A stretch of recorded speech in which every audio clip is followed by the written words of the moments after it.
Era el año 1865 y los Estados Unidos están tambaleándose de la sangrienta civil, que duró 4 largos años. La guerra civil se libró en gran parte por la insistencia de los estados del sur para mantener la institución de la esclavitud.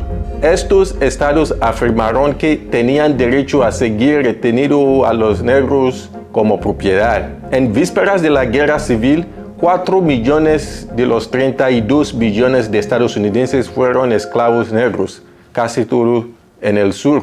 Verás, antes de la guerra civil, la economía esclavista había sido muy buena para la prosperidad americana. El sur estaba produciendo 75% del algodón del mundo y creando más millonarios per cápita en el valle del río Mississippi que en cualquier parte de la nación. Los trabajadores esclavizados representaron a los agricultores del sur la inversión más importante y la mayor parte de su riqueza. En este video voy a hablar sobre la problemática y fea verdad detrás de la propina, tips y cómo su historia se remonta a la esclavitud y la opresión de los negros en los Estados Unidos y cómo ese legado de aprovecharse de los trabajadores de servicios persiste obstinadamente hasta hoy.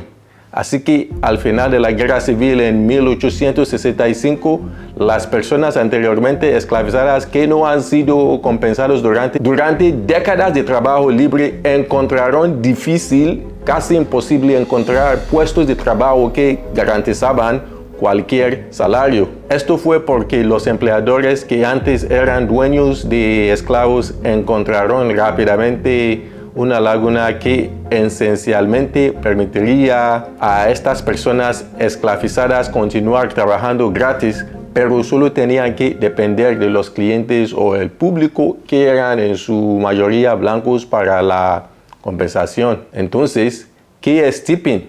Este es el acto de dar una cantidad de dinero a alguien que ha proporcionado un servicio. Esto es bastante común en la industria de servicios en los Estados Unidos, especialmente en hoteles o restaurantes. Los no estadounidenses encontraron esta práctica de propina rara. La idea de ir a un restaurante, comer su comida y luego, cuando es el momento para pagar su factura, pero luego pagar una cantidad adicional que es un poco obligatorio en la parte superior de la factura final. Es desconcertante para la mayoría de los no estadounidenses. Entonces, ¿cómo comenzó esta práctica? ¿Sí? ¿Cómo comenzó? Se cree que los estadounidenses ricos descubrieron la tradición. Esta tradición se había originado en la época medieval como una costumbre de maestro-siervo, donde un sirviente recibiría dinero extra por haber actuado magníficamente bien. Queriendo parecer aristocráticos, estos estadounidenses comenzaron a inclinarse en los Estados Unidos a su regreso. La mayoría de los estadounidenses estaban inicialmente en contra de la práctica porque pensaban a sí mismos: tengo que pagar por mi comida y luego pagar una cantidad adicional para que alguien haga su trabajo. ¿Por qué quería hacer eso? Pero con el tiempo esta práctica ganó aceptación universal. Como dije antes, cuando después de la guerra civil y la esclavitud terminaron en el papel, los negros no tenían muchas opciones de trabajo. Los que no terminaron haciendo aparcería trabajaron como sirvientes, camareros, barberos y porteadores de ferrocarril. Muchos propietarios de restaurantes rápidamente se dieron cuenta de que no tenían que pagar a estos trabajadores con la condición de que los huéspedes, los clientes ofrecieran una pequeña propina en su lugar. Así que en su mente estaban ahorrando costos de mano de obra y los camareros se dejaron depender de los clientes del restaurante, muchos de los cuales eran racistas en sus actitudes también para que les pagaran. Era Era una manera astuta de continuar la esclavitud sin llamarla esclavitud. Esta práctica continuó hasta principios de los 1900, cuando alrededor de 1915 algunos estados del sur prohibieron la propina, el tips. Si usted pensara que estos estados estaban preocupados por la explotación de los trabajadores en la prohibición de la práctica de la propina, pensaría mal.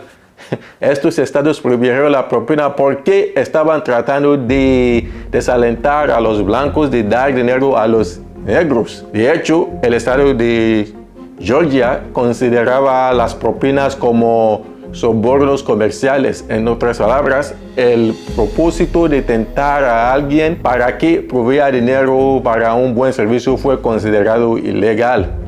La persona que dio la punta podría ser multada y el receptor de la punta podría ir a la cárcel. Incluso cuando los estados del sur aprobaron leyes de abolir la propina, la práctica siguió siendo popular porque era una forma de mantener trabajo libre sin ser llamado esclavitud. Era un buen negocio tener gente trabajando gratis para las grandes empresas en salarios garantizados. En el año 1920, el Tribunal Supremo de los Estados Unidos derribó estas leyes que prohibían la propina y la práctica de la propina fue finalmente consagrada en la ley estadounidense como parte del New Deal en el año 1938.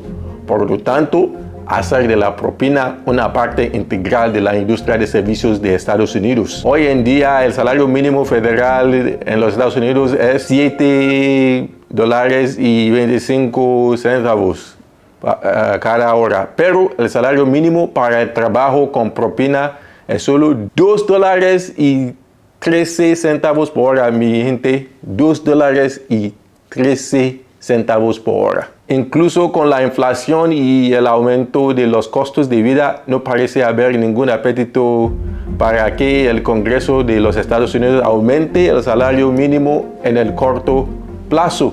Así que tipping, una reliquia de la era de esclavitud, una práctica que se implementó para continuar, para avanzar la institución de la esclavitud, sobrevive hasta hoy, y esta práctica mantiene y explota a muchos trabajadores como parte de una subclase permanente sin la promesa de un salario digno garantizado que puede impulsar a los trabajadores a la posibilidad de la libertad financiera. La propina, se podría argumentar, es una de las prácticas más consecuentes que ha contribuido a mantener los salarios bajos para los trabajadores estadounidenses de hoy.